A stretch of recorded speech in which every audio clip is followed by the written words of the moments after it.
অবশ্যই বড় একটা ম্যাচ। বাংলাদেশ দল তাদের বাছাই পর্বটা শেষ করতে যাচ্ছে। লাস্ট ম্যাচ, এর আগে তাদের সাথে যে ম্যাচটা খেলেছে ঘরের মাটিতে, সেটা ২-১ বাংলাদেশ দল হেরেছিল।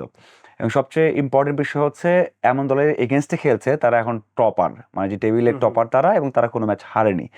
সো আমরা যে তাদেরকে হারাবো, এটা আসলে মানে আশা করাটা বেশি, এবং তাদের মাটিতে।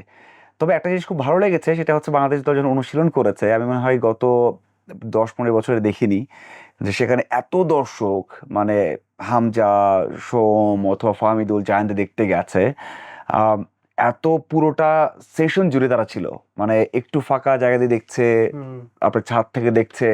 মানে বাংলাদেশ ফুটবলে এমন ক্রেজ কত সালে ছিল বা কত বছর আগে ছিল, এটা খুঁজে পাওয়া কঠিন। তবে হ্যাঁ, আশা তো আমরা সবাই করি যে একটা জয় দিয়ে শেষ হোক।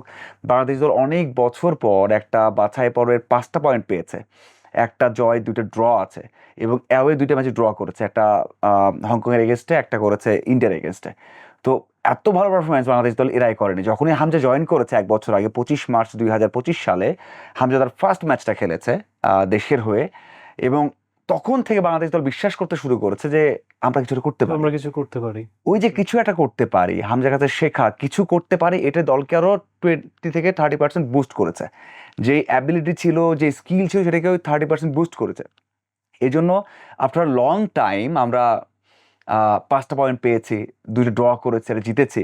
তো সেই দিক থেকে এই ধারাবাহিকতা রেখে আমরা শেষ করতে পারি, এটা হবে ভালো একটা নোট। আমি বলবো না যে বাংলাদেশ দল 2-0 একসাথে জিতবে, তাদের ঘরে মাটিতে খেলা, তারা টপার, তারা কোয়ালিফাই থেকে চূড়ান্ত পর্বে যাচ্ছে, তারা বেস্ট টিম। সো আমি আশা করি বাংলাদেশ দল ম্যাচটা ড্র করুক। 1-1 ড্র হলে দারুণ হবে, 0-0 ড্র হলেও ভালো হবে।